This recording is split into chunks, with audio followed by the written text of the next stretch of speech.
co-host Jeremy Paden and Frank X. Walker, and of course my co-host Nina Corwin, and our open micers. So Nina, say hi. Hi, greetings to everyone who's here. We had a really wildly great reading last month with Carolyn Forche and Mark Nowak and Juliana Spar. And I expect tonight to be every bit as wonderful. Not to put any pressure on anybody, but I'm just delighted for everybody who's here.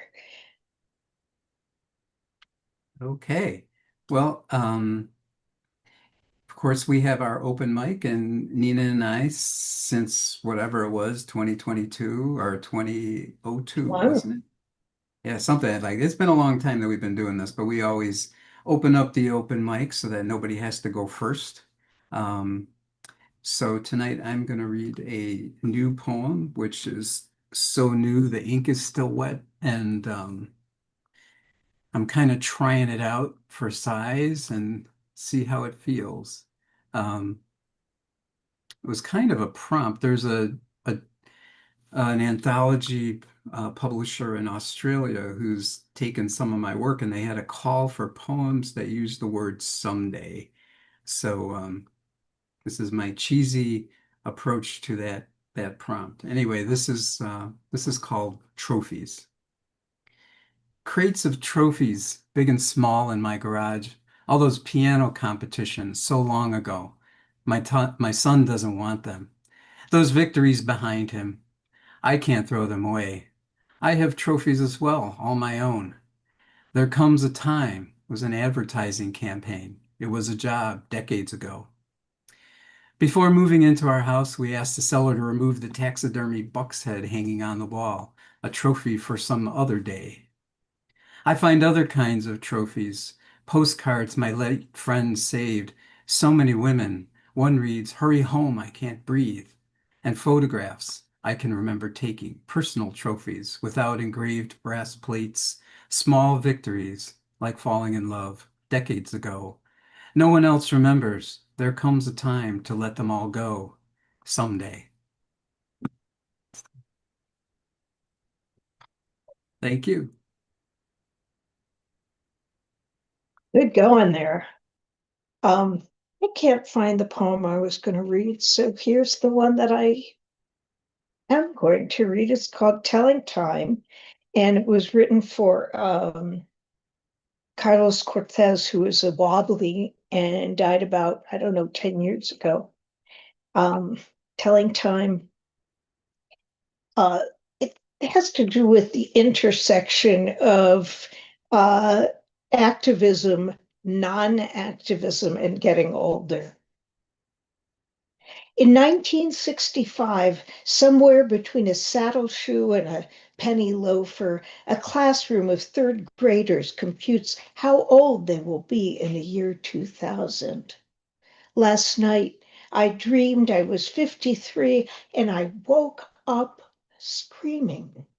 Who will do the bridge work on the mouth of 1,000 years? How many pieces of piecework make a sweatshop hour? We open our eyes to find ourselves out the back door of one millennium, at the oven door of another, wondering when our turn will come. Do you believe that biding your time comes at no cost at all?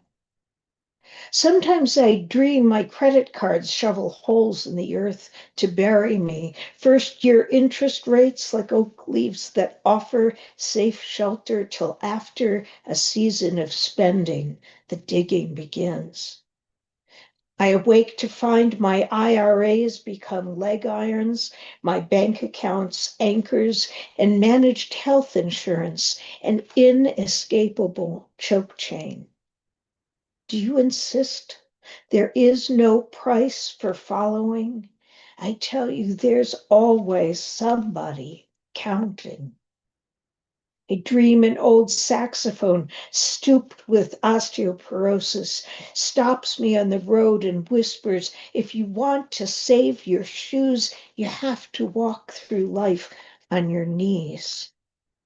Before long, I find a wealthy woman floundering in overpriced artwork, spattered canvases stretched as far as cerebral will go. She tells me the candle is lost to its own wick. How many pins will prickle the heads of angels before the coming of a more effective insurrection? Do you believe that keeping your hands clean comes tax free?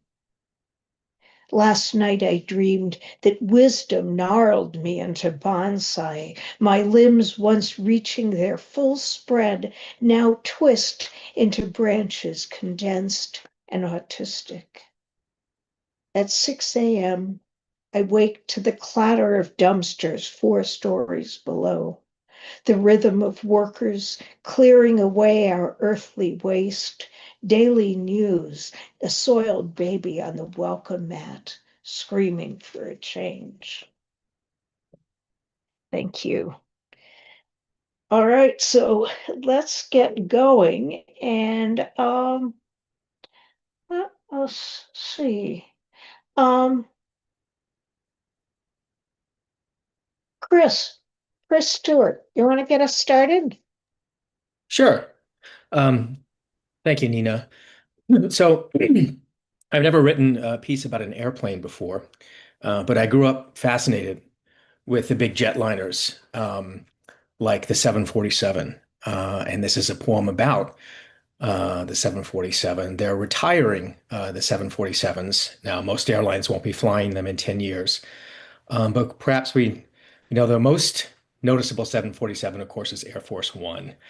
Um, so this piece is called The Last 747, and I couldn't resist. It borrows a line from Shelley's famous sonnet that we all learned in school, Ozymandias, and the epigraph is, "Look on my works, ye mighty, and despair." In Pinal Air Park, near Marana, Arizona, amid the husks of bygone Boeing jets, a brood of red-tailed hawks nests in the rear galley of a junked 747, a legacy of mechanized aviation surrendered to the natural order of flight. I am reminded of Shelley's forsaken king in a distant desert, exclaiming his glory to an empty sky. History does not rust in such places. It collapses piece by piece over time, gutted for parts or an occasional inventory of a caretaker for the dead. She was queen of the skies, a marvel of American promise and power, laying claim to the liveries of nations, ruling through spokes thrusting from the hub of an American century, now towed to her inglorious rest in this history-draped swath of the American West, where immutable saguaros mark the tombs of diminished dominions, monarchs and conquistadores, rapacious manifest destinies.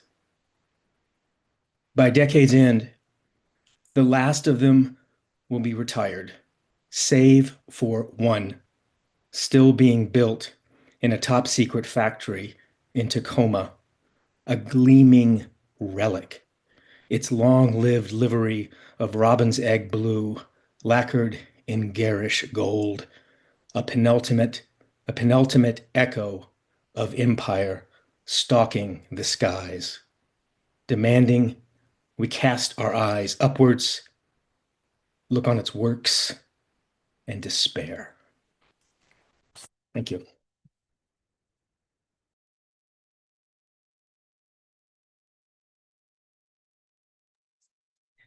Well, thank you, Christopher. Who shall we call next? New to Traveling Molly's is Rebecca Gordon. Are you ready? Sure.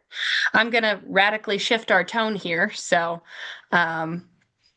this is an Ars Poetica piece that I wrote, kind of noticing the poetry of things that the people around me were doing that they might not quite themselves call poetry. It's called Everyone I Love is a Poet. Everyone I love is a poet. The boy who buries pottery to lay to rest a relationship long dead, returning clay to clay as we will all someday be returned dust to dust. He refuses to further break that which is already broken and, in so doing, heals himself. The girl who unironically writes pop punk love songs for her cat, rhyming time with time, time and time again. A modern Cyndi Lauper, lost, looking, finding. The adult who picks up every hitchhiker they see, answering their own childhood prayers for momentum and understanding, knowing that running on fumes is not a moral failing and we all sometimes need someone to refill our tanks. The grandfather who takes his breaks from the mines to crochet rainbow blankets for his children's children, stitching strength into beauty that emanates its own warmth. The jeers of his peers be damned, love's rough hands can still be dexterous. For what is a poem but a pot, or a song, or a prayer, or an Afghan? What is a poet but someone who, in fierce gentleness, resists despair? Thank you.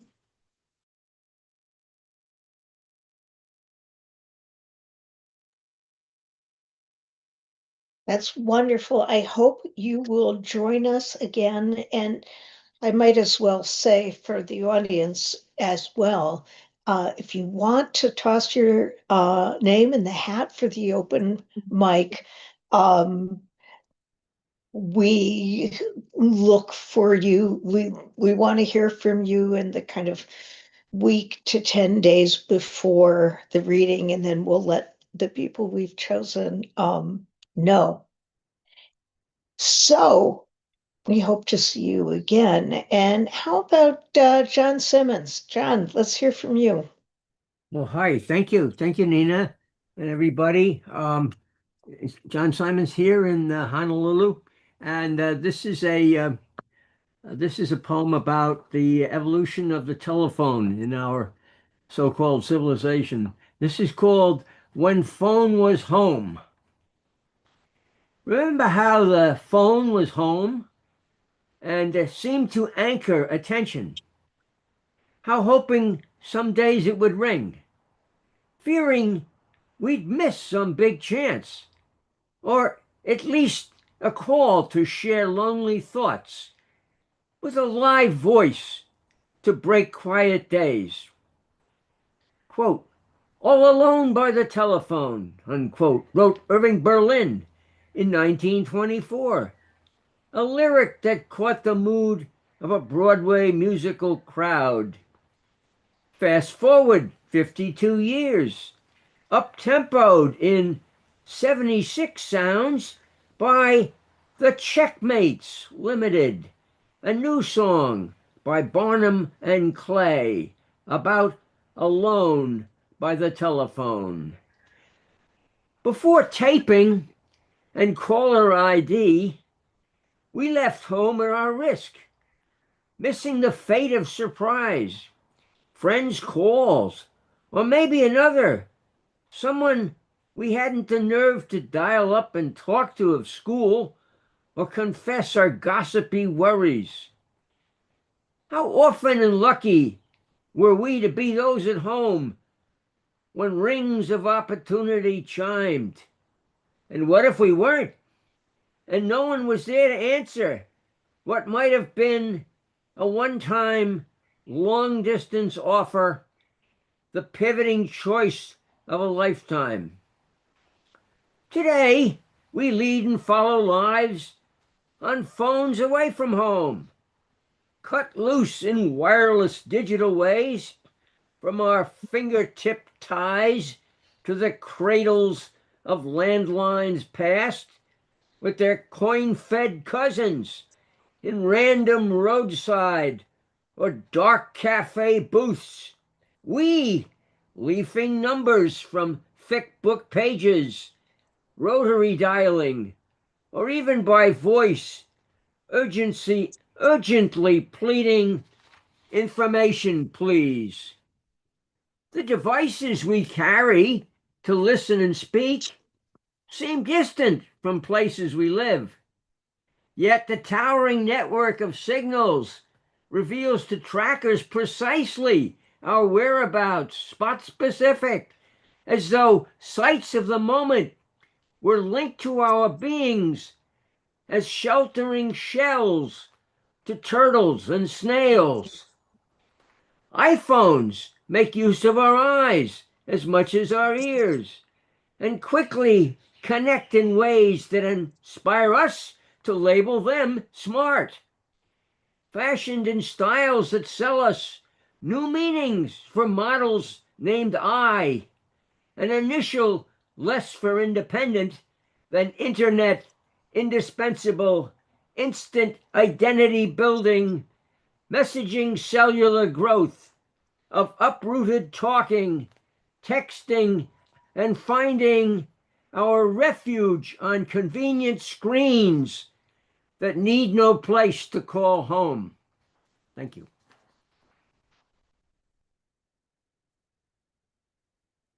Yeah, thank you, John. All right. Who should go next? Let's have Ricky Cummings. Good to see you here. Hello. I just want to note that my great grandma was a telephone operator in like the 20s and 30s, so that's an interesting little, somewhat personal reference there that I could associate with. The poem I will be reading is a poem called Confirmation. I usually refer to myself as more of an agnostic person, but I also grew up in a very conservative, young earth fundamentalist sort of tradition, and sometimes I react against that a little bit. So this is one of my more atheist-leaning pieces, I think. So, confirmation. I spent the morning contemplating the crater in the Yucatan, the one that killed the dinosaurs, with a name I cannot hope to pronounce because my Mayan pronunciation is terrible.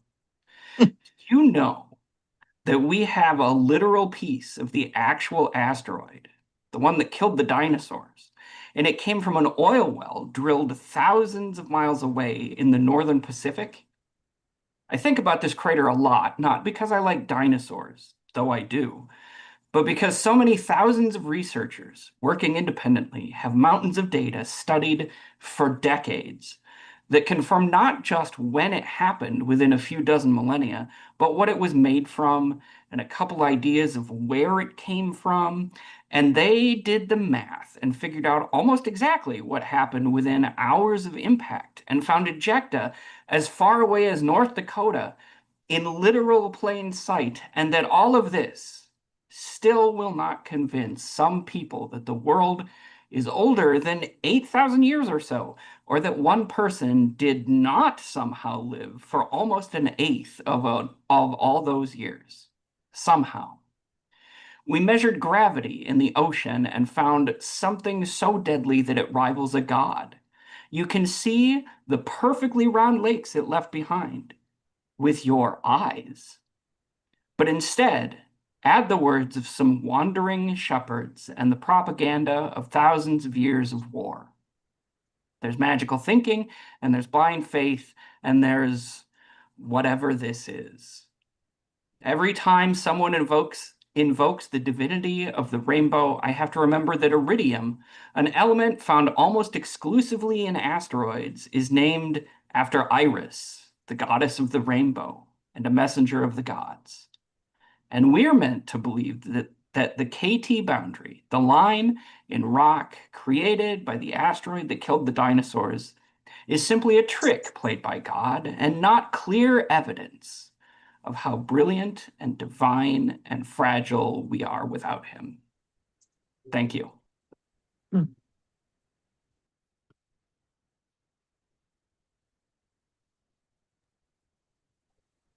So much to think on. I'm going to take advantage of this moment to let the audience know that we like to pay our poets. And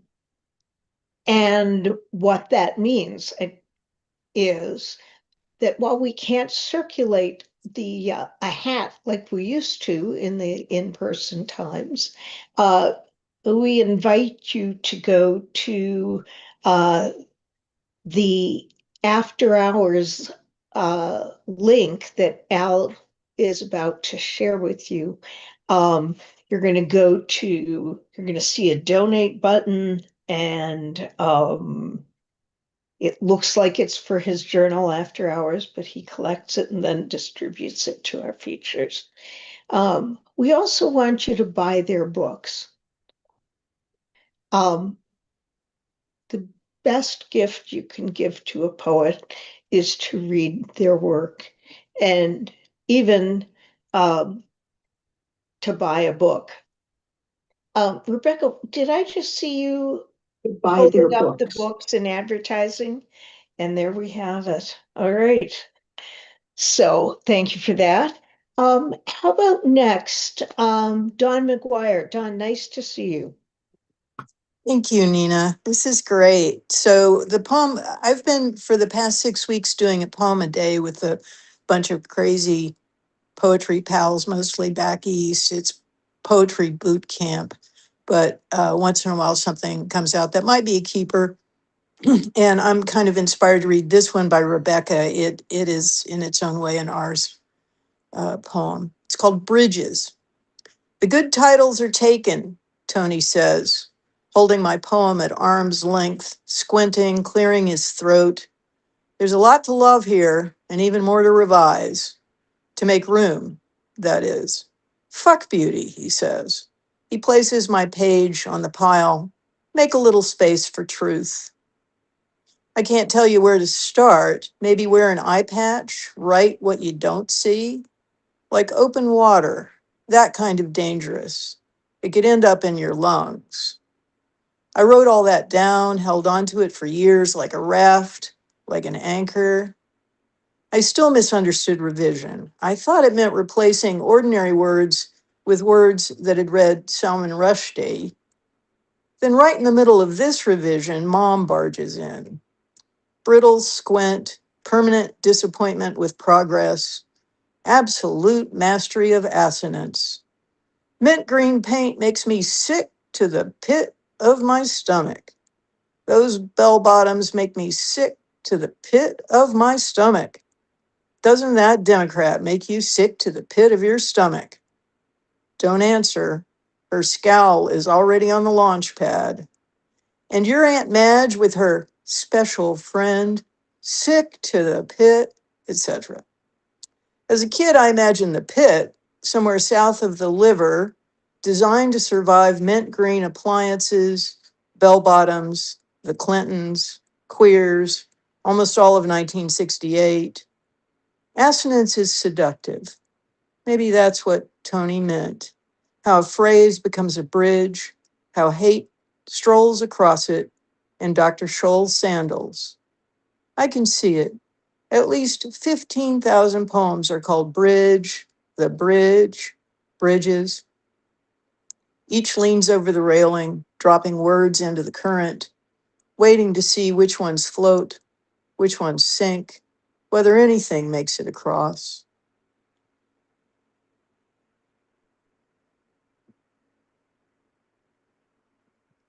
Thank you. Thank you, Dawn. That was interesting poem. Thanks. Who shall go next? Shelley Nation. We haven't seen you for a while. What do you got? I haven't, I don't think I've ever read this one here. But it's The Wolf's Invasion The autoethnographer changed it to the wolf's invasion of my body through the years, but it's kind of long. But this is just my experience going through lupus. And it only took me 20 years to actually write it. I sit in the waiting room. I sit in the waiting area of the dentist's office facing the window, watching a mother with 3 children as they play musical chairs, sliding in and out of a bright blue van, adjusting themselves just right for optimal safety, tears leaking from my eyes. I sit nervously in a doctor's office, awaiting an answer, looking at my hands twisted, bloated, stinging, skin stretched painfully to its limit, while nephrologist crusader in a lab coat snuggles warm vials of my blood against his scrotum, darts across the street filled with holiday emptiness to get instantaneous results while my skin continues to expand. I sit in a hard plastic chair listening to unwanted results. You have lupus, must begin cytoxin, probably won't have children. Tears become lava spilling from fissured stone, my own choices taken from me. I become that 5-year-old child stopped on the sidewalk, tricycle not allowed to go to forbidden streets. I sit on a green corduroy couch, 6 months a wife, 6 weeks a soldier at war, ambushed by antibodies, generals coordinating land control operations within the vicinity of my hardened kidneys. Immediate mission requests allow assault fire till military intervention is delivered via cytoxin, prednisone, herbal teas of nettle, red clover, dandelion root, pau d'arco, and green tea. I stand in the slippery tub screaming, my hair grasping at fingers, follicles excised from my head, wet towel falling toward the floor, fine strands held hostage, laughing at my distress. I knew this would happen. The rigid belly, expanded waist, spherical face, dark circles under the eyes. As the counterpuncher, I slip, fall through the frayed hopes bleeding, following a long line of boxer mishaps. My corner man flees the boxing ring. I stand in front of the mirror in Vegas trying on dresses for a wedding, gazing at my imperfect reflection. Hour after hour, my mind rejects the image, this peculiar woman, clump of clay distorted, guinea pig lady, screeches she's had enough. My mom grabs my elbow, size 8 gown, steers me to the front door, hands me off to my sister, melting into desert sun's heat. Spontaneous combustion.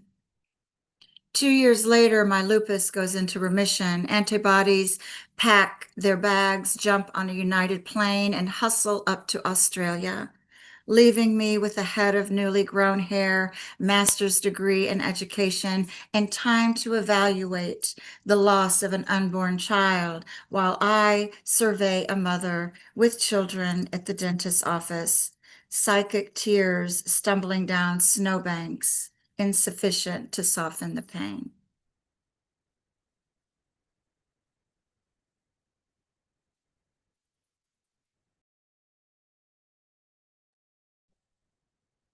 Wow. I wonder what, I don't know if it was newly diagnosed when we met, but I wondered about it. And I hope you're still in remission. I'm not, but yeah, it's been rough lately, but I'm working it out. Yeah. Scott Delgarno. Scott, good to see you. Good to see you, Nina. Thanks for having me on. This poem has an epigraph. You'll know. Call me Ishmael from Melville's Moby Dick. And the title is an imperative. Call me, comma, email. Dear lovely woman with hair like a Chinese fan who got off the E train at MoMA, were you smiling at me or my copy of Moby Dick? I hope it was the whale. This book tasks me, it heaps me. I'll never need to read another thing. You know it, right? It's my Yale College and my dog-eared Harvard. Were you writing poetry? That magenta pen matching your lipstick suits the Byronic. Such a kick-ass evening for verse. Central Park shone. There was this intense copper calm to everything. Pierced me. Were you waiting for me to say something? What if I told you your face left me speechless? What if I told you I'd never want a woman who'd buy such a line? Truth is, I'm not much good at banter. Had a girlfriend once. First time she slipped into bed next to me, I pointed out she was hipless as an eel. I meant it as a compliment. I adore eels. She sneered. I may be clumsy, but one day a woman may find my love has been weighed on jeweler's scales. So if, like me, you believe that ardor is enough to raise the dead, we might make a bond. Do you have a fantasy? I do. An old apostolic whim to lie together with my beloved, like monks do in their own coffins. Okay, I'm no party guy, but as Melville said, better to sleep with a sober cannibal than a drunken Christian. If you find that funny and not merely appalling, please reply. Thanks. Thank you. Looking at your copy of Moby Dick. So, I love that. So our last open mic reader is a good friend to Traveling Molly's, and of course it's Molly herself, Molly Sturdivant. What do you got for us? Hi, everyone. I have one poem. I have a prose poem tonight. It is called Winter Rabbit Intelligence. In a cluster of rabbits in an alley in the middle of a frozen morning, my car is seduced by the ice when I was barely moving anyway. Inertia surprises me anymore. It's attrition I've gotten used to. I take my foot off the brake and do not overcorrect. Doing almost nothing is the way of Midwest Zen, is the way to winter, is the way to float into the rabbit family as softly as possible. In the middle of this gentle skid, my thoughts have time to jump, and I let them. 1, what if a rabbit dies? 2, what if I die? Not now, but say too soon. Have I updated my passwords? My list of what accounts to delete? Told my sister what to do with my social media? 3, have I told you all how it came too late for Gen X to get excited about that stuff? Yet I went ahead and did it. I showed the world a few things about myself.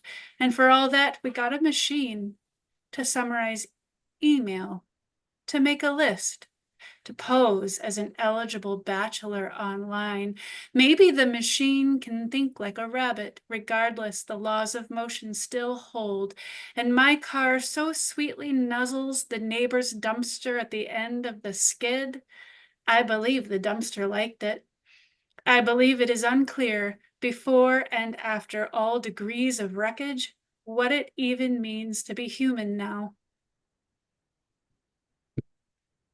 Thanks. Wow. Thank you, Molly. I didn't mention, and I should have, that congratulations are in order for Molly Sturdivant. Her first novel debuts next month, right? Or at the end of this month. Yeah, September 1st. All right. All right. Thanks, Looking Al. forward to that. Cheers. Looking forward to that. We have just such a great group of people, and to the regulars, it's just good to see you when you're here. So now's the time that we move to the features. And guess I'm going to need my glasses. Both of our poets tonight are members of the Afro-Latin Poetry Collective, which I've known about going back many, many years. And it's a pleasure to have both of these guys with us tonight. First up, Jeremy Paden completed his PhD in Spanish at Emory University. He's a professor of Spanish and Latin American literature at Transylvania University in Lexington, Kentucky. He's also on faculty at Spalding University's Low Res program. He's the author of various books of poetry in English and Spanish and has translated Latin American, Spanish, and American poets into both English and Spanish. And you did not mention any of the titles of your books, so I chose a couple to share. How to Recognize God's Chosen, which is a great, great title. Self-Portrait as an Iguana. And the most recent, and hopefully I can pronounce it right, Exofonías o Cartas Versadas, Luis. Jeremy, thanks for joining us. Thank you, Nina and Al, and thank you to the Traveling Mollies. It's been lovely to hear the the open mic and the lovely poems that were brought, and it's always an honor to get to read with Frank, and um and it's a joy to be with you guys. And I thought I'd read a handful of poems, largely from How to Recognize God's Chosen, which came out last year. One from World is Sacred Burning Heart. Um, and I'll even read Exofonias was written in Spanish, and it's a series of epistolary poems to a Chilean poet. I'll read one of those that I've translated into English and came out in the Appalachian Review a couple of years ago. But I thought I would start, right. August is Women in Translation Month, and I thought I would start with a poem by Alexandra Dominguez. She's a Chilean poet, and I apologize that the translation is mine. But the through line of what of the poems that I'm going to be reading are, I think, hospitality and the need for hospitality are going to run through many of the poems. That the metamorphosis of Ibzni Alawa. These hands that now offer me necklaces, coral strung on leather, these hands polished with polished crystal beads, drops of blue salt and dove blood, those green malachite lizards of the I want to cry, of the what am I doing here in Berlin, buying what only a god can sell, scarabs of bright obsidian, white Dead Sea snails. These hands with copper rings, those fingers of sacred spider, tamed horses in Asia, filled a jar with water from the Euphrates, led the caravans of nomads through the vast territory of night. These Berlin hands, hands of an alone, faraway man, built temples, offered Tigris water to camels, milked goats. The father of this man was born in Tyre. The grandfather of the father of the father of this man farmed wheat in Palestine, bartered bread for Hebrew oil, silver for Phoenician alcohol. These hands of the Assyrian descendant who spoke with the stars, this cousin of Abraham who survived the burning bush, the Quran, the smoke.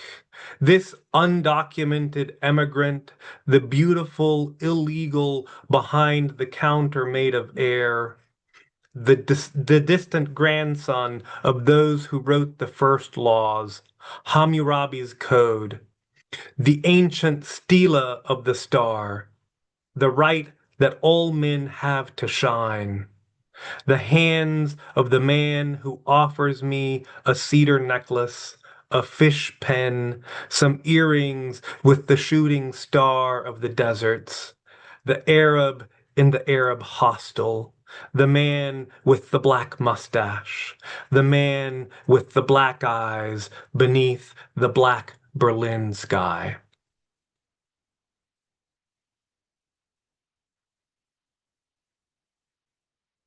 Next, I'll read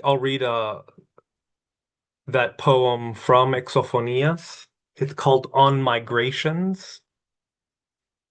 About a mile from where we live, there's a little park, and for a good number of years, there was a pair of nesting Mississippi kites.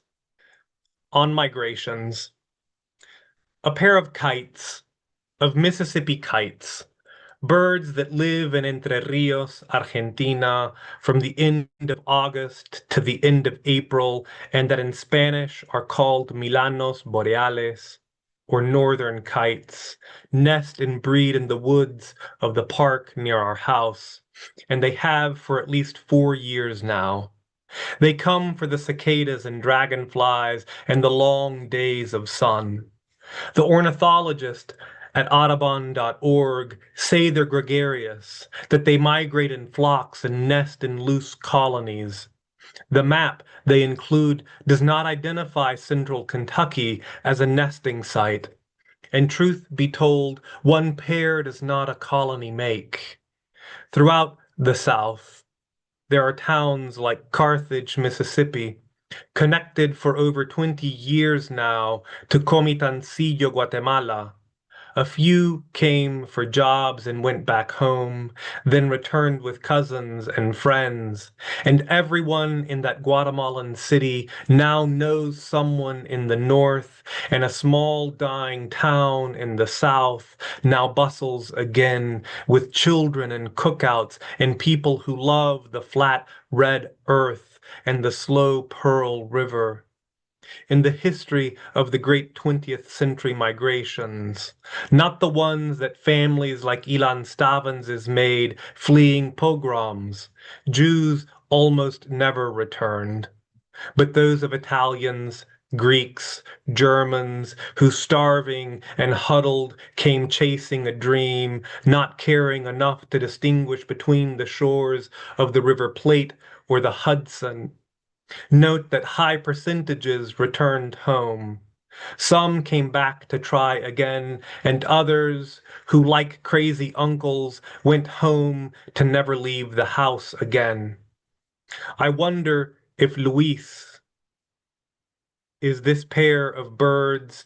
I wonder, Luis, if this pair of birds is an adventuresome vanguard, pioneers of a new colony, that first Juan and Maria that settled and made a home warm and wide enough to harbor all wanderers who roam the world in search of an honest wage.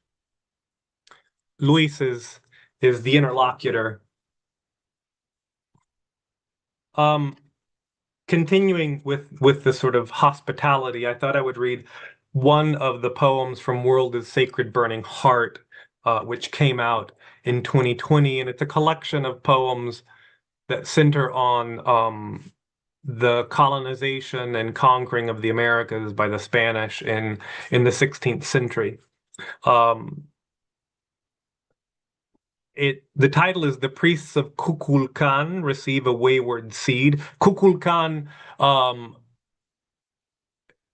is the Mayan name for a feathered serpent. So there's similarities between the god Kukulkan and the Aztec or Nahua god Quetzalcoatl. And it is in the Yucatan, where we have the first recorded orange grove that seems to have been planted. Normally, I mean, when the Spanish and the or more so than the Spanish early on, it was the Portuguese who were sailing the coast of Africa. One of the things that they did, they would plant oranges along the coast as a way of then having that citrus so that they wouldn't suffer scurvy. And so oranges became part of the stores of medieval and early Renaissance sailing. And it would have been Spaniards who brought oranges over. The priests of Kukulkan receive a wayward seed. Naranja, Captain Bernal believes, is a Spanish fruit. He remembers the golden groves of Levante and Sur, ignores that Naranj is Arabic, that before the Umayyads crossed the gate of Hercules and planted the groves of Andalus, the orange had first come from China. And now, after having vanquished feathered warriors, sent gods and statues, flowers and offerings tumbling down Teocalli steps, after having placed Mary, dark and comely, beside a rough-hewn cross, he sits to eat his naranja on a bank beside the pagan temple, converted from blood offered through blood shed to church, where wine is changed to blood poured out for many. He sits and eats his home flesh, air thick with flies that bite and the pungent smell of sacrifice. And like the scurvied sailors who planted seeds on all the shores where their hungry boats would port for raids and slaves, he digs a hole and drops the pips and leaves. And when the priests of Kukulkan return to flower their songful bitterness beside the temple stream, the sprouts are a wonder they house and tend, even though they know not what they are.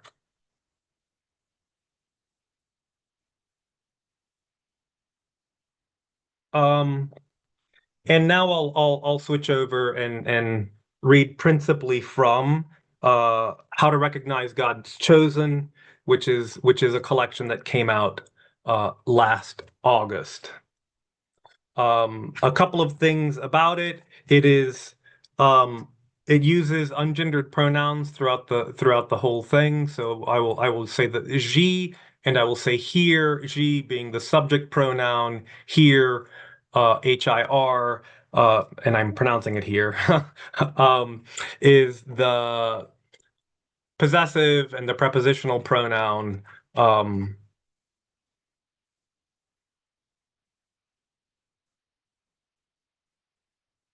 fix. She is numbered among the abandoned, bereft, counted among the newborns left to the elements, forgotten at the cliff's edge. But she will return to stand at the threshold and call all the dispossessed to gather, all those turned out, given up, and they will come for a feast of stones and flowers. Each will bring what they have, the river-rounded quartz and the cold cracked flint, the violet and the dandelion, and they will bring their nests of straw and feather down, knocked loose by the wind.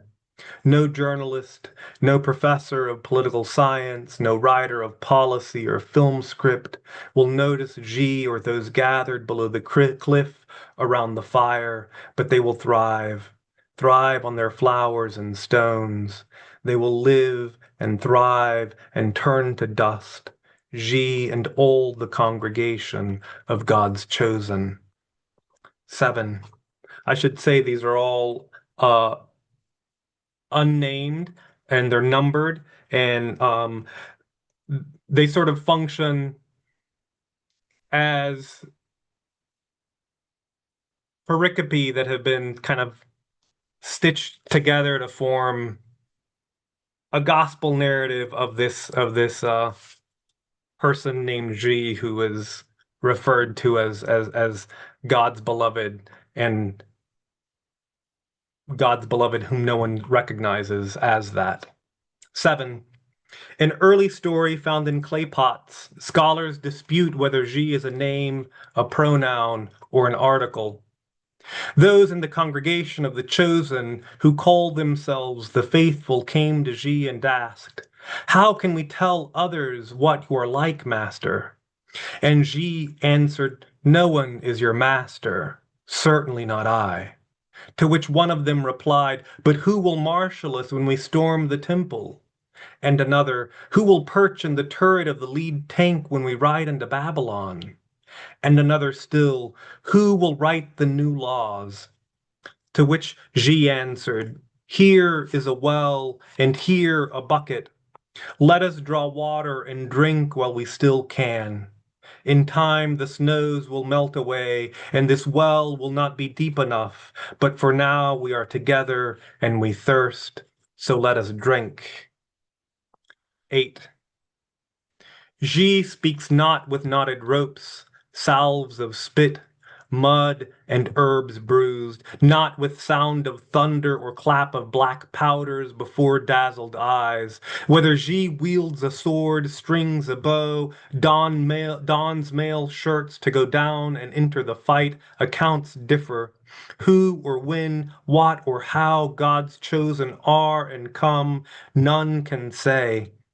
Some swear she drinks of spirits with thirst unquenched, and dances with all the damned. Some curse the name of those who think she does not deny all pleasures of the flesh. Yet when she tabernacles with us and shares in the bitter cup of wine that all are given, none will know until after the pistol-whipped body is taken down from the barbed wire fence, until after the body chained to the bumper of a truck is dragged through city streets and left at the morgue, with no one to claim the corpse, with no one to cry out, "Here, here lies the very goodness of God." 10. Throngs will come, throngs will press in on every side. At times this will seem like a mad frenzy, like the crush of an angry mob. At times this will seem like the crazed adoration of youth caught up in the throb of hearts and hips and the rhythmic slapping of strings electrified, of heads lost to the pulse. At times this will seem like the faithful going down to the river to bathe. But come they will, for who has seen such beauty? The beauty of the pure in heart, of the chosen, of a body that spins and dips, that catwalks and floor works through this crowded world, for no other reason than there are times when life makes the body sing. This verily is that. Xi will stand on the shores of a lake at sunset, will sit on the crest of a hill at noon, will pull away in the night to a mountain orchard to be, and the stillness of her body will be heard as a song, as a chant, a silbo gomero, a cooling.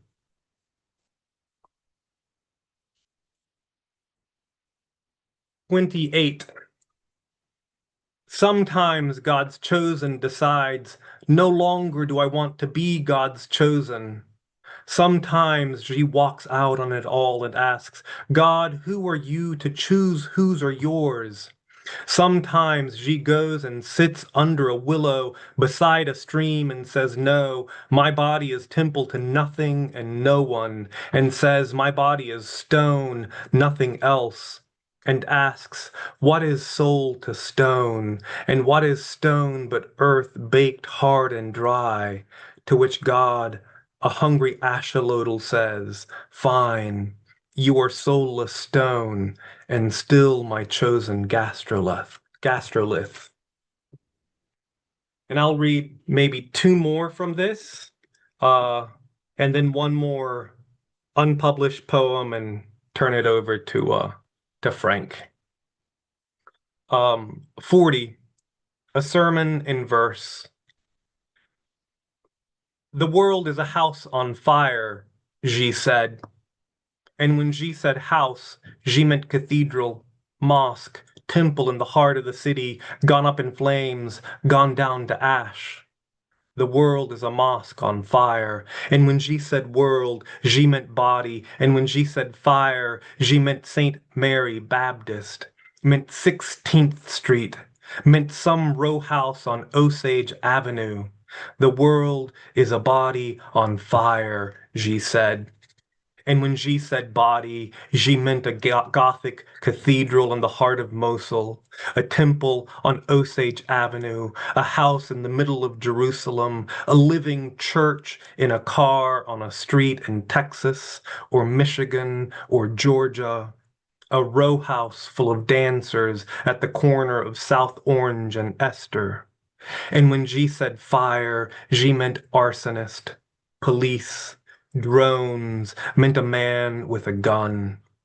The world is a house and it's on fire. And when G said house, G meant body. And when G said body, G meant world. And when G said world, G meant Holocaust. The world is a fire that smolders on the edge of town. Fire is a dance house, an everlasting furnace. It's a body bright and fallen from heaven. The body is a house that is the world, that is the world in flames.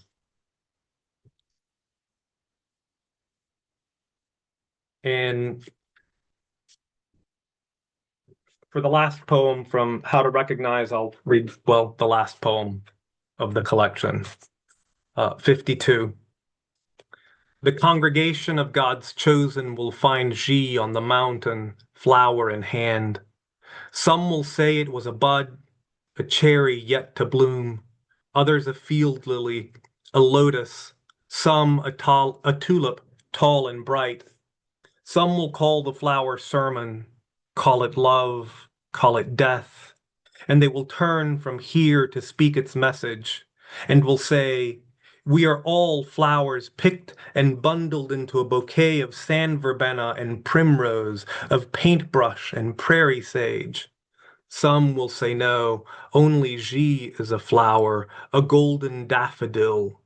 Others will argue that the flower is but chaff to be burned. They will call this all idolatry, for no created thing, neither in heaven nor on earth, is divine. And when the gathered turn back to hear, to say, teach us the lesson of the flower, to ask finally, is it prayer? Is it gift? Is it life? Are we two flowers? They will turn and find only a goat's beard, big and white and gone to seed.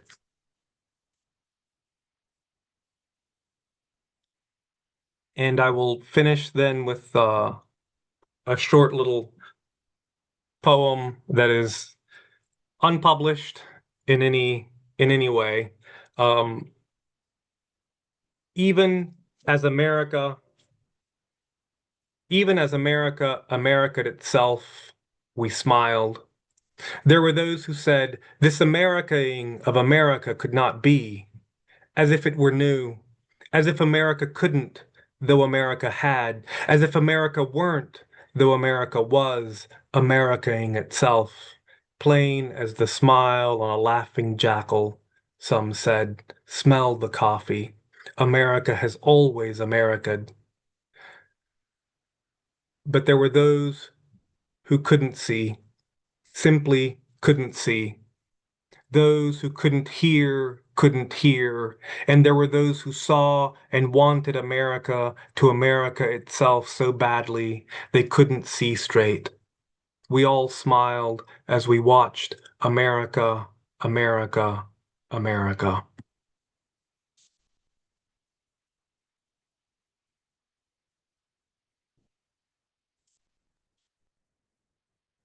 That was just filling. Thank you very much for that.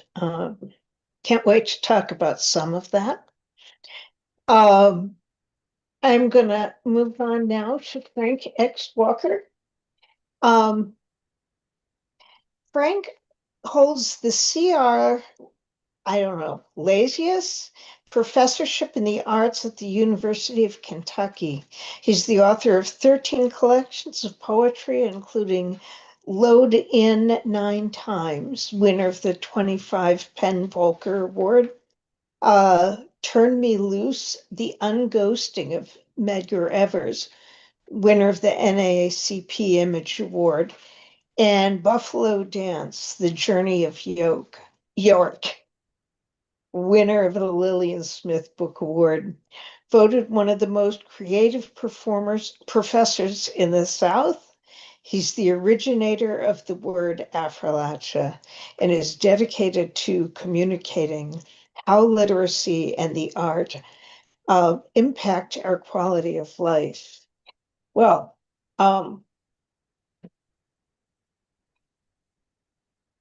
Frank, aren't you also the poet laureate of Kentucky now? Well, we're about to find out. Frank X. Walker. Uh, I was the poet laureate 13 or 14 years ago.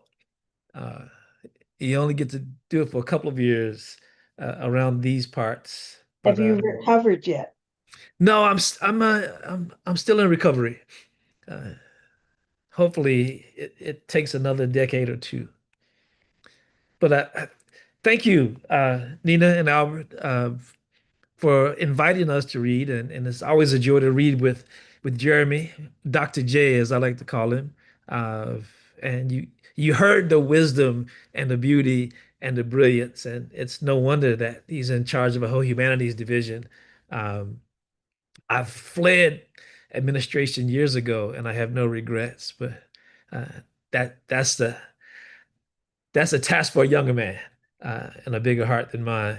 But I'm going to read some poems that cut across four different collections that, if there's a through line that's somewhere between uh, family and loss, I suppose, uh, it may stray a little bit, but I couldn't think of anything that I could hold together for 20 minutes in one volume. But I'm so immersed in family this summer, I'm not ready to let them go. So uh, this allows me to keep them with me. Since my family doesn't really like my work, they tend to go the other direction if I'm reading. But I'm going to open with a poem from Masked Man, Black Pandemic and Protest Poems that were written during the pandemic uh, and racial awakening in America, reawakening, we should say. Um, and then I'll move on to read some more personal poems that I go backwards in time and then forward again. And you get a sense of the things that I obsess about. And I think they're about family, but we'll see. This first poem is dedicated to my wife, Shauna. If you could see through the wall behind me, you'd see a beautiful garden full of vegetables and flowers um, and groundhogs and snakes and squirrels. Uh, we think that we're feeding ourselves and our neighbors, but it seems that we're feeding more critters than anything else. Um, this is called Baptism by Dirt for Shauna. All believers know about the power of water, though not enough about the power of dirt. My mama used to work barefooted in our vegetable garden, get down on her hands and knees and almost pray in the dirt. My wife and our 2-year-old built and planted 3 raised bed gardens. Watching her dip her fingers into the dirt to coddle what will feed us reminds me of mama. And then, what is it that women know about nurturing a seed into a piece of fruit? About believing in the power of dirt and suns and water? I return from our labor with sore knees and back, fingernails and hands caked with dirt. She floats back into the house cleaner, somehow less burdened, as if she spent the weekend burying all her heavy things, as if she whispered to something sacred, and it whispered something back. So she's a committed gardener. I'm her free laborer for all that gardening happens. One of the things about the pandemic and being shut in and watching a lot of news is seeing what was happening and unfolding on the news every evening, uh, and then hoping to not dream about it. Uh, if I carried into a dream, I usually wrote about it the next morning. I usually, try to make sense of the world, use my dreams space as therapy. And whatever I don't work out in my dreams, I try to work out on paper. And this is a reference to what was happening in the news around food companies making changes to their images and brands. Uh, there were several brands of food, including Aunt Jemima, who had been accused of using racist images on the cover of their food products. So this is called Mrs. Butterworth, Uncle Ben, and Aunt Jemima. Mrs. Butterworth, Uncle Ben, and Aunt Jemima walk into a bar in America. Butterworth says, "I'm being repackaged." Ben says, "I'm being rebranded." Jemima says, "I remember when they branded my mama on her back." The bartender says, "I could stand in the middle of Main Street and kill somebody, and I wouldn't lose any voters." Butterworth says, "Then I'll take 8 bullets in my sleep." Ben says, "Choke me to death with your knee." Jemima says, "Lock me in a holding cell and say I decided to hang myself." The bartender poured the drinks, said he felt threatened and was simply standing his ground when he thought the thug was reaching for a gun. The headlines said, "Well-loved American foods resisted arrest, failed to comply, and were delicious while black." Butterworth's daughter said, "Here's to progress. We might finally get an anti-lynching bill." Ben's son said, "I'd rather they abolish qualified immunity." Jemima's kid said, "They abolished slavery once. Then they hung my mama on that box." So clearly this poem is from the post-COVID headlines when we were dealing with conflict around the country. This next poem calls to mind what happened with George Floyd and Officer Chauvin. And I thought about, not really wanting to write this poem because I didn't want to recreate the event and make listeners and readers have to suffer through that public lynching again. But I write a lot of persona poems, and I accepted the challenge to write this poem, try to tell this story from the point of view of Officer Chauvin's knee, complicit at most. I am no more guilty than the officer's eyes choosing to look the other way. Technically, I'm not even touching his neck.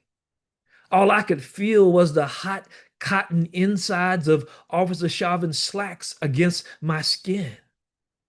Almost 9 minutes is a long time to kneel on a neck, especially if you are unaccustomed to praying or begging.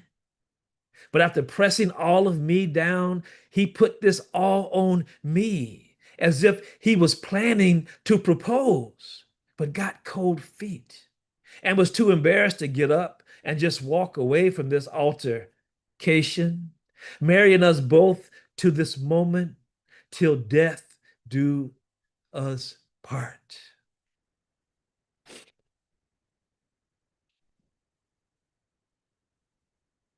And one more from this collection.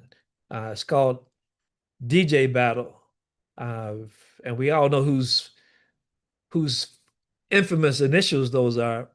Um, and it's earned an epigraph of this poem. But one of the things I missed the most about the summer of COVID was not going to public concerts. My wife and I are big music lovers, and we really, really miss not going to concerts in the summer and being outdoors and listening to great music. Um, so this was an attempt to kind of marry politics uh, to this very present idea of what we were missing. And this is called DJ Battle, with an epigraph that says, when the looting starts, the shooting starts. President DJ Trump. The oppressor's private property is always more important to the privileged. Their power is what police protect. Backed by a National Guard fronting a commander-in-chief known to incite and encourage violence against POC by the FOP and other good people versus thugs. If you don't understand this behavior or these people, you don't understand emotional or psychological trauma. You don't understand generational grief. And you really don't understand injustice or American history. No justice, no peace, no justice, no peace, just ICE raids. No guilty cops, just us dead, dying, and chalk marked over and over again. Like some whack DJ rewinding the bridge or dead refrain scratching at our eyes with already viral, breathless black body porn, professionally made by the hands, feet, and now knees of thug police again. Instead of turning the tables, we drag out turntables and spin and spin and spin, searching old wax, seeking to sample something human, anything truly good to mix with this black in our lives until we matter. And most of those poems were all written. Initially, I accepted from my poet friends the one-a-day challenge for the month of April. But then May rolled around and I couldn't stop. Had I had more time to read and think about poetry, and I was able to keep the poem a day happening all the way through the end of July. So we pulled poems from that summer to put together that collection called Masked Man Black. Here's a few family poems. I'm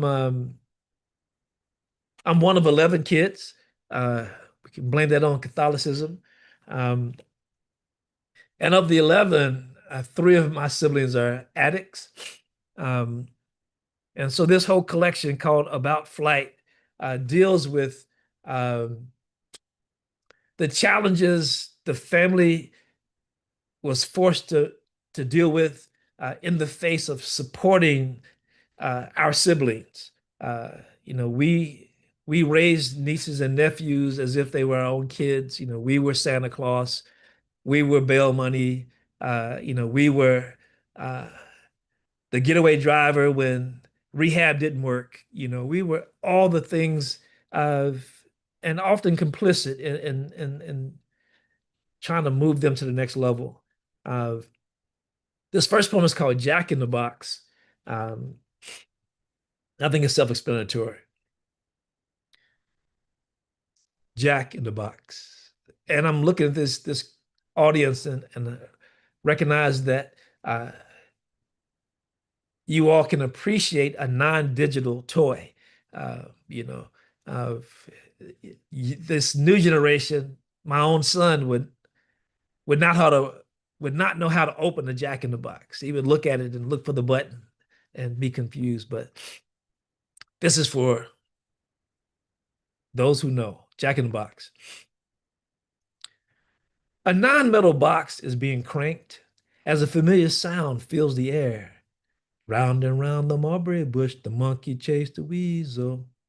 You follow me to a parking lot, barefooted, humming the song beneath mock begging. Your puppy dog eyes pretend pouting, and the lie that always opens with, I promise I'll pay you back this time, aren't working. So you sing louder, round and round the mulberry bush, the monkey chased the weasel. I've drawn the line at gifts for your children, food, rent, cleaning supplies, and medical emergencies. No liquor or drugs or cash that could become such. You crank up the box again and use an empty parking space as your stage after you eyeball the cigarette money lounging in the armrest of my car. Round and round in mulberry bush, the monkey chased the weasel. I remind myself that you've pissed away every nickel you had and that I worked too hard for mine. But somehow all our wallets and hearts have secret chambers that pop open when you perform your song and dance. A penny for a spool of thread, a penny for a needle. It used to be an innocent children's song locked in a metal box. But you crank it and us every time we come close enough to hear you sing. That's the way the money goes. Pop goes the weasel. These are hard poems, but I've never read this anywhere where there wasn't somebody in the audience who came forward and acknowledged that they too had a family member who had walked that path or were still walking that path. One of the biggest challenges I've had is being the oldest brother and being assigned the task of visiting prison, my sister in prison, to let her know that our mother had passed away. And these next two poems deal with that incident. And I want to share them as a pair of poems. This first one is called You Hit Like a Girl. You always preferred the rough and tumble over easy bake, Barbie dolls, lace. When you planned a tea party after school, everybody came to watch you be as ugly as Joe Frazier. If our small Kentucky town hadn't been so provincial, you would have earned your golden gloves in the ring with other light heavyweights instead of doing time in the principal's office. You raised frogs on my biceps with your sharp knuckles, stole punches to my chest, dared me to cry. You married a stubborn fool, a legal excuse to fight in the streets every night. But when I hold you palms up through 2 inches of glass, your baggy orange jumpsuit framed by institutional gray, you flinch at my eyes that measure you like fists, then swing at you in slow motion down my cheeks. When I deliver the news, your knees buckle. I lower my hand, stare down at you convulsing on the floor. The chaplain hovers like a cut man. All of us wait for the bell. I think Shelley mentioned the cut man in a boxing reference earlier tonight. The second companion poem is a little bit warmer. It's the same event, except one of the things that happened in this visitation is that the chaplain knew why I was coming, and he'd arranged for one of my sister's friends to be on her side of the glass with her so that she could have some support after she received the news.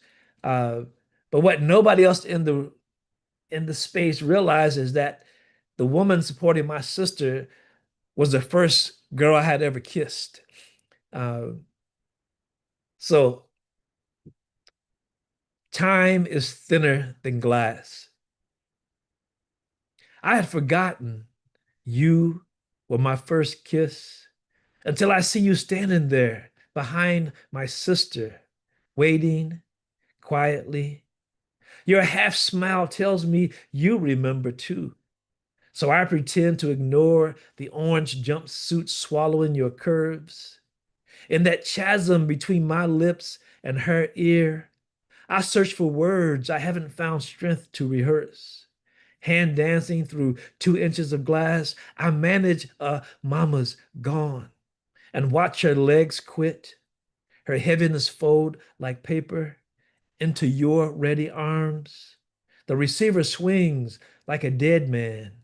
Time bends. I close my eyes and kiss you again. This time it's for real. So there's a little bit of sweet in that sour. Um, Let me check the time here. Think I've rambled a lot. I'm gonna read two more and feel like that covered the time. Um, I'm reading for Last Will, Last Testament, two poems from here. Uh, and these poems are all about the kind of uh, collision or the path between my father's passing and my son coming into the world. When we were on the way to the hospital when my wife went into labor. And while we were driving to the hospital, I got a phone call from my sister that they were heading to the hospital to take my father to the emergency room. It turned out that he had stage 4 cancer. Uh, and somewhere in the long, endless time waiting for my son to arrive, I began to worry about whether or not my father and my son would actually meet each other. Uh, and they actually got to meet twice. The second time was at his funeral, but they did have about 15 minutes together um, during a very warm hospice moment. So I'm going to read uh, for all you NPR fans, Wait, Wait, Don't Tell Me, and then Thumb Wrestlers to close it out.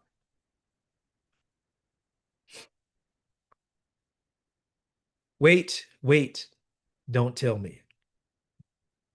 My new one is piling on the fat, encouraged by good, warm breast milk, gulps so fast he often forgets to breathe. Our antecedent, my father, is losing weight even faster, threatening to disappear before the spreading cancer can catch up. My son is all curves and soft pinch me flesh with fingers as wide as miniature hot dogs. My father's clavicle almost breaks his skin. Mandible much less prominent without dentures, and the only round thing, the hollow in his cheeks. They are wasting nothing and wasting away. A beautiful beginning and an ugly end, with me at the fulcrum, trying to balance them both. And I'll close with Thumb Wrestlers. And out of my father. My father was of a generation of men that believed in a kind of love that did not include hugging, especially hugging sons. Uh, so I realized on his deathbed that we had never really touched in all the many years together on the planet. And it was a little more complicated because in that moment in the hospital room, my parents had divorced when I was very young. His second wife and those kids were also in the room, but the two families never blended. In fact, they were kind of like Hatfields and McCoys for 50 plus years. So there was an extra level of tension happening. So this is called Thumb Wrestlers. We held hands for the first time on his deathbed, which would have been insignificant had we at least shared a fist bump, some dap, or a ritual handshake during any of our times together. The distance between us always felt wider because of the unspoken rule about unsolicited touching. According to his sister, people always thought he was a loner, but he was just private. So in his hospital room, surrounded by unblended families, I leaned in close and whispered. Then he squeezed, and I squeezed back. It was the loudest conversation we had ever had. My warm breath in his ear, our large twin hands entwined and grappling, inventing our own Morse code, shouting all the things we never found time for. We held hands for the first time on his deathbed. But I imagine an infant me wrapping all of my tiny digits around the expanse of one of his massive thumbs, like my son is doing now. Thank you. I'll just stop there. I think I went a little bit over. I apologize. Perfect. It was perfect, both of you. That's giving us a lot to chew on here, and thank you. I'm already formulating my questions. Bill is going to create a pin the three of us together. So I get to ask you all kinds of questions. To the audience, there are links to books and websites in the chat, and also to where you can make a donation, so we can try to pay the features a pittance. Certainly not what they're worth.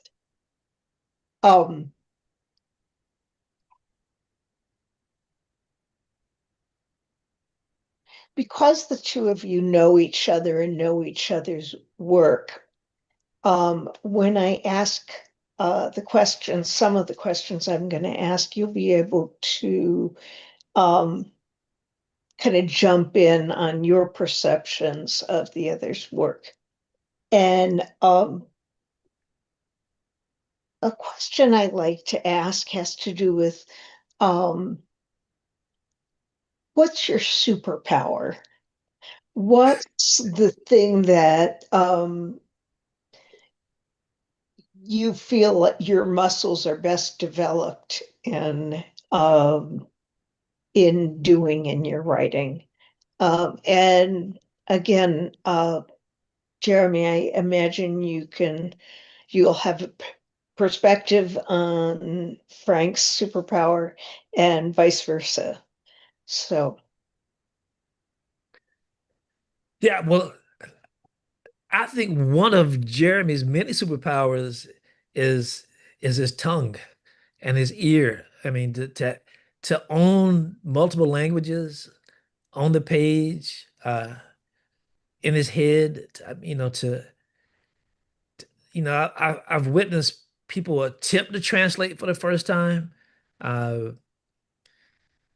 and I just think it would be hard to read translations till I understood, that it wasn't like plugging something into Google and pushing a button, that it took an artist's temperament, that he was painting with words and really trying to get inside the speaker and the poet, and to honor what they were trying to say, uh, understanding that there are limitations converting, the beautiful language of Spanish and other languages into simple English. Uh, my former Puerto Rican roommate always laughed at me about, how limited we were just speaking English. So clearly, one of Jeremy's superpowers is being multilingual, and making it look easy. Well, and in Frank's very kind comments about me, I think there's something that he was saying about me that shows one of his, and that is, you know, half of Frank's collections are persona poem collections. York, Medgar Evers, Isaac who? Isaac Murphy. Isaac Murphy, sorry. Yeah, so half of what he's written, he moves into and out of other voices, inhabiting those characters giving them a full presence. And I think one of the things that we see then with that sort of moving into and out of character and doing it in language, Frank plays wonderfully with irony.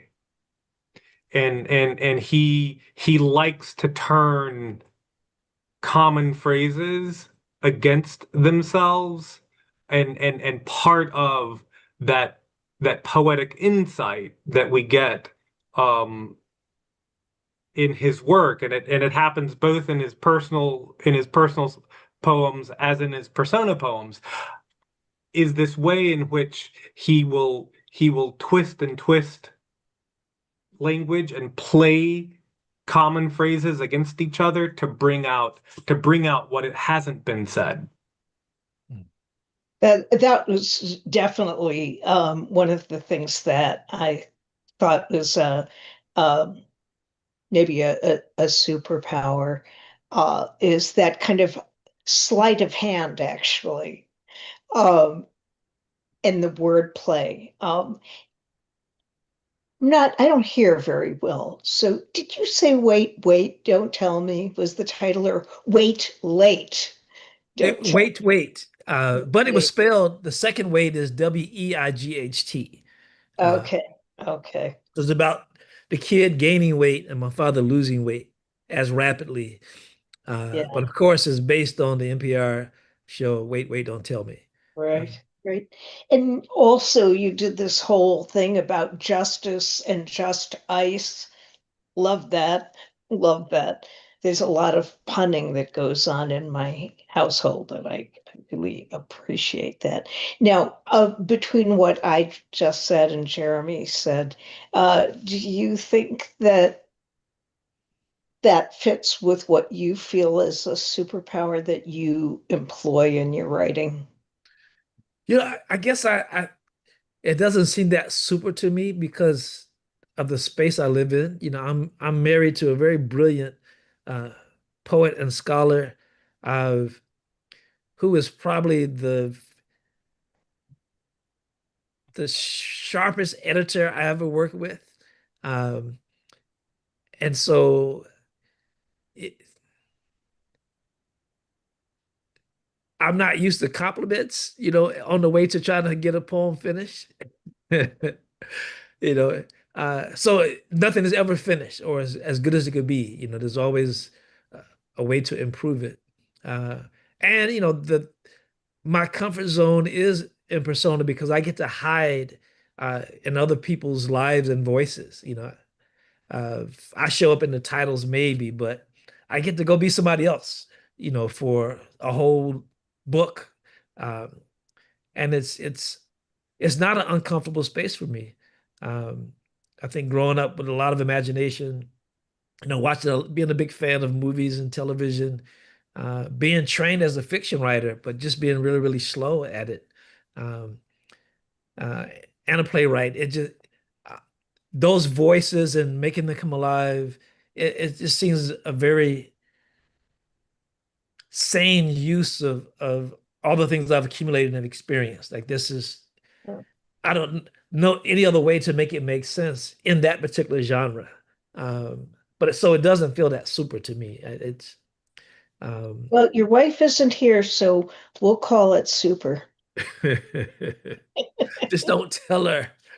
All right. She'll be able to see the recording, which this is an opportunity for me to tell everybody that the recording of this event will be posted by later on tonight. And so if you want your wife to hear about your superpowers and, you know, anything like that. Now, two things about persona that came to mind. One is um, I liked what you were saying about, I was interested by what you were saying about hiding in this character. And um, I did a workshop for the Jung Institute in this town, and about persona and a second person. Um, poems and how it gives us a chance to both channel the person that we're speaking to or taking on the persona of, but also throwing your voice into that person that you've chosen to write through. And I do think it's really interesting that you're talking about, you're doing a lot of persona in this. The main book you read from Tonight Jeremy was epistolary stuff. I don't know how often you do that, but before I ask you to speak to that, I do want to say something more, Jeremy, about what I see as maybe not a superpower. If you guys have a better word for it, I welcome uh, your your offering it. Um, you you work in beauty, I think, and every once in a while there are these little, they're like flower buds, these little kind of um, nuggets, which is not a bud, but nuggets of beautiful images. The other thing is that I really appreciate the broad landscape and the broad cultural landscape that you visit, in your work or in um, any of a number of different locations and whether it's Israel or Middle East or Central or South America, more central, right? Um, and there's something that really kind of you bring together those locations or how there are similar threads that run through um, those visitations. Thoughts? Well, thank you. I mean, I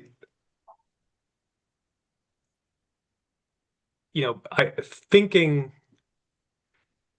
it was, yeah, I mean, right, that moment that I fell in love with poetry and thought, oh, I think I might want to try my hand at this. Um, it was in and through the imagists and those well wrought uh small little moments that that you get. And I think of how on the one hand, right, my first encounter with someone like William Carlos Williams was these small little poems that were the ones that were often anthologized. But the other thing that you get with someone like Williams is Patterson, um, where you've got this long sprawling epic, along with where he's playing with a hybrid genre, and he's mixing prose and and poetry and working for that small those small beautiful moments. Um, and so I think that's one of those early moments of falling in love with poetry and then wanting to do something with it that's there. And then thinking about some of those um, who took up the torch from William Carlos Williams. I mean, specifically a poet like Denise Levertov, I adore. Um, and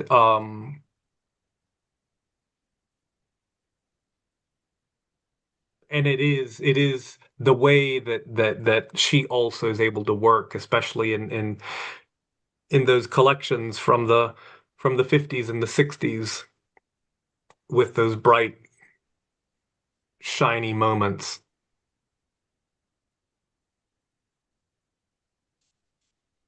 Thank you. Do you guys have a better word than superpower for me? Because I'll probably ask this question again to future features, and maybe I can be clearer or less.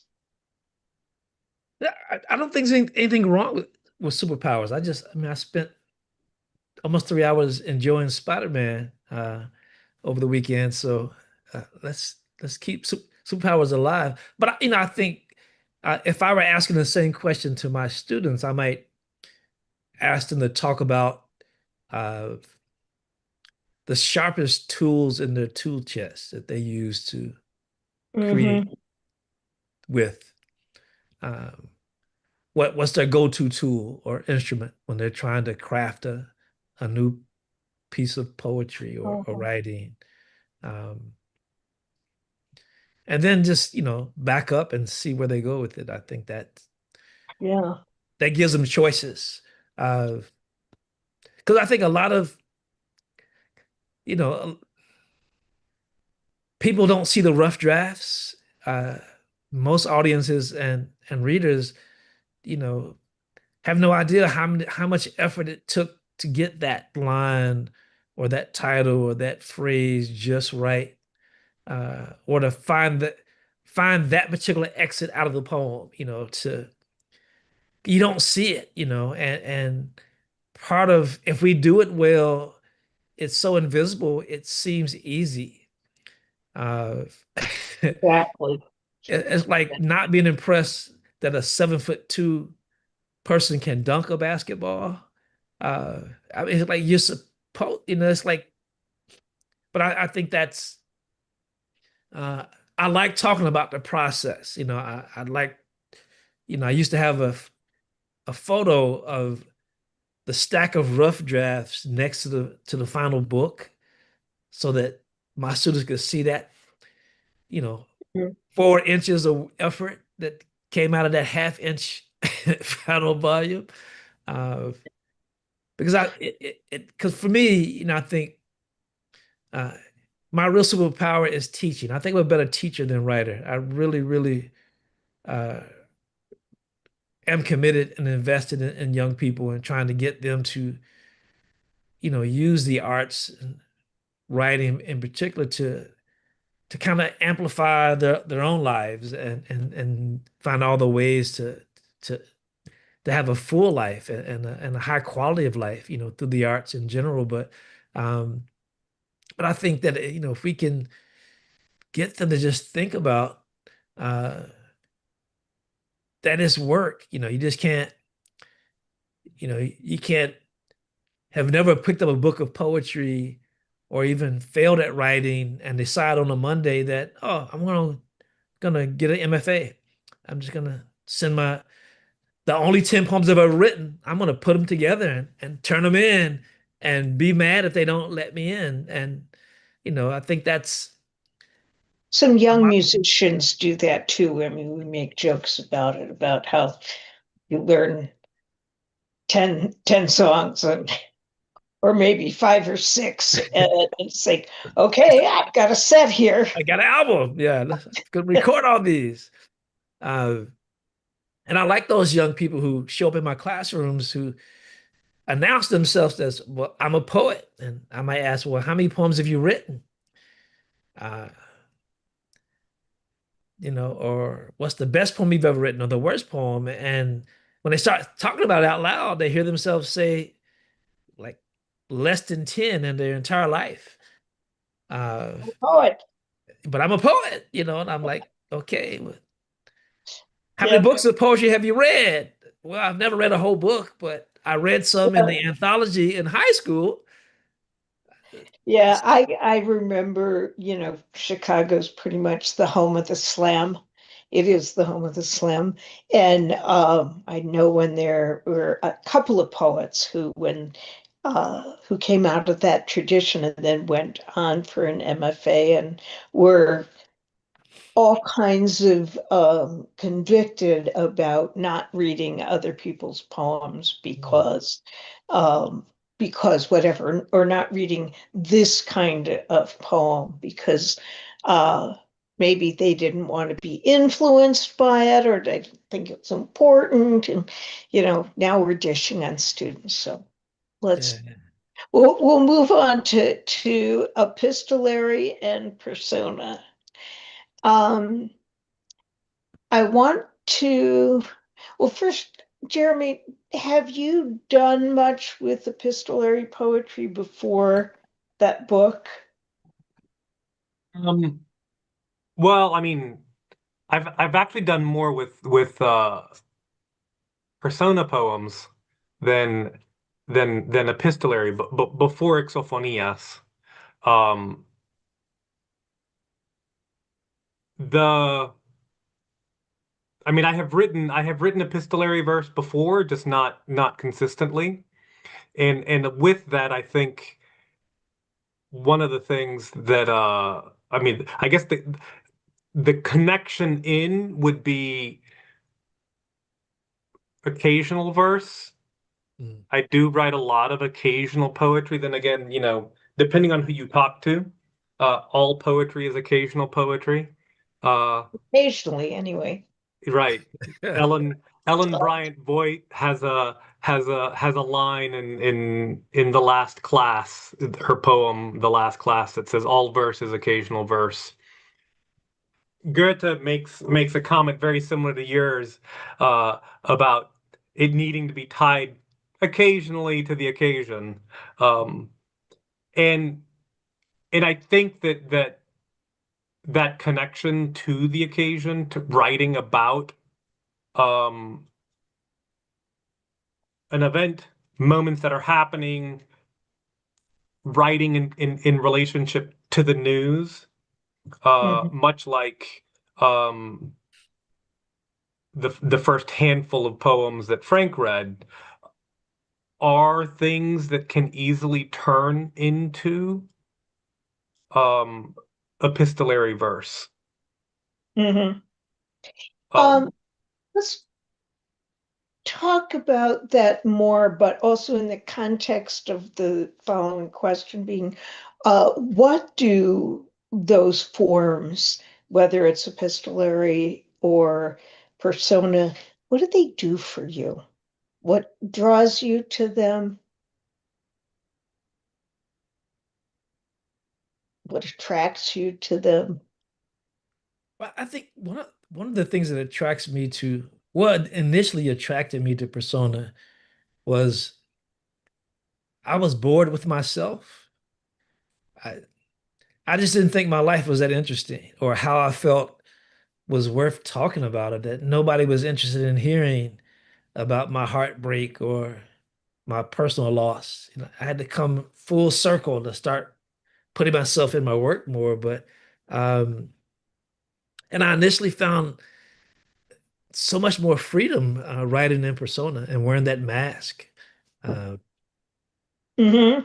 and but what happened was that every time I would finish a collection uh, of persona poems, it was like I was suppressed my personal voice the entire length of that collection being built, and then I was hungry to write this personal stuff. Then I would go back and forth. So um, it's funny to look back now and say it's almost split right down the middle.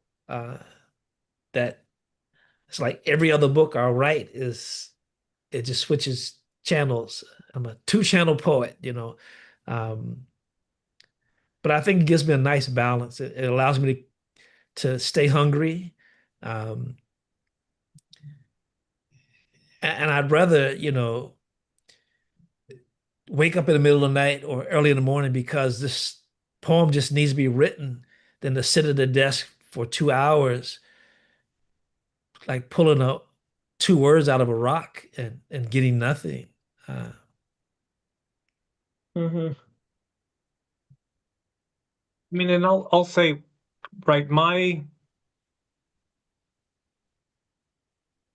while I went in to study literature as an academic because I wanted to stay close to poetry, um, I mean, at the time I was so naive that I didn't realize that there were things like MFAs. It wasn't until in my fourth year of, I mean, I got a master's and then I went off to do my PhD, and it was about in my fourth year of my PhD as I was reading Phil Levine's The Bread of Time, his memoir, that I was like, oh, wait a second. There, there's something like the Iowa Writers Workshop. There are MFAs, um, but right. So my PhD was in 16th and 17th century literature, and a lot of the reading that I've done, it's been epic poetry. It's been, um, I mean, even your Petrarchan sonnets, once they come out of Petrarch and come into the broader European tradition, are functioning not necessarily in the way that they get taught in contemporary high schools as something that's just half a step removed from a confessional, right? They are concerned or can be concerned with court politics much more so than just the confession of love to a beloved. And so a lot of the reading of poetry and the kinds of poetry that I've spent much of my life reading has been beyond the lyric. Hmm. And so I think, I mean, and I was always writing, and I was also always writing lyrical poetry, but at that point when I said, okay, I'm going to really work at this craft, um, that canon that I had to work with, um, was one that included epistolary verse, epic verse, um, philosophical verse, dramatic verse, and not just that heritage that we tend to assume is almost exclusively poetry, which would be that poetry coming out of the Romantic lyric revolution that then moves on into once we get into the 20th century into the sort of confessionalists and that vein. Look, coming back to the exophonias, Mhm. poor Luis. Who's Luis, and why are you talking to him? Luis Correa Diaz is a Chilean poet, and a good friend, and he and I met up several years ago now. I mean, we're talking about 10 years ago at a poetry festival in Granada, Spain, and just uh maintained a friendship, and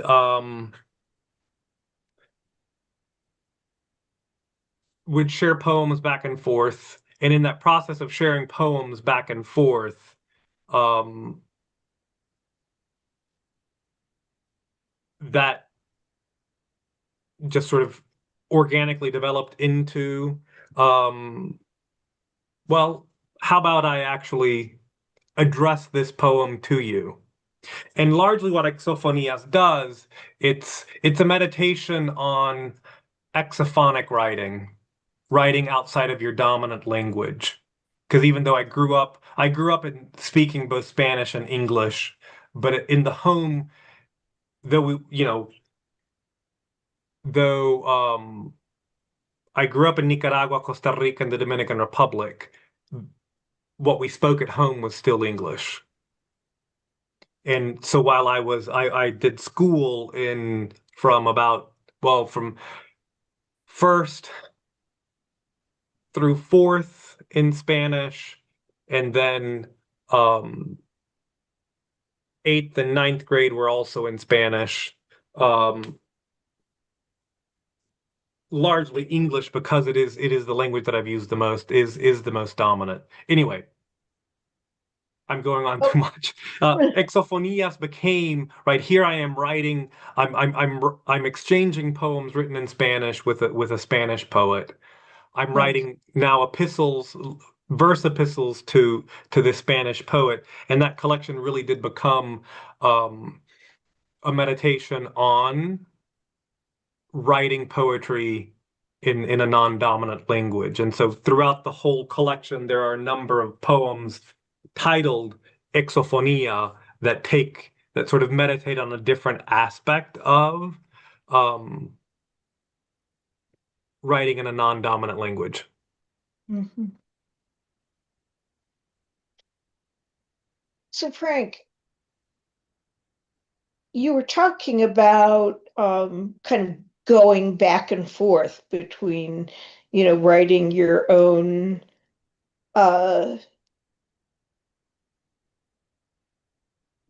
your own personal story and giving voice to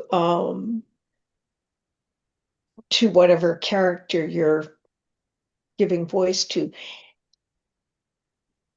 Does it feel more like you're giving that character a voice, or that character is giving you a voice? That's a binary, but Yeah, I think whichever option minimizes me is my answer. I always want to believe that if it can sound like I'm not even there, that I inhabited, you know, the person and voice, or was just a vessel that the voice passed through, that I've done my job. I mean, that's Mhm. how I don't want to be intrusive at all. I want to be invisible in the process. Um, I had an argument with a gentleman uh, who wanted to know where I found York's letters, because he understood that York was illiterate and couldn't have written those poems. And I was saying, well, he didn't. I imagined what he would have said. And so I wrote them. And he was like, no, you didn't. These are York, and I couldn't be upset with him because, he was arguing for the quality of the voice, that he was so commit, believing that, the authenticity of this voice had to have been York and nobody else.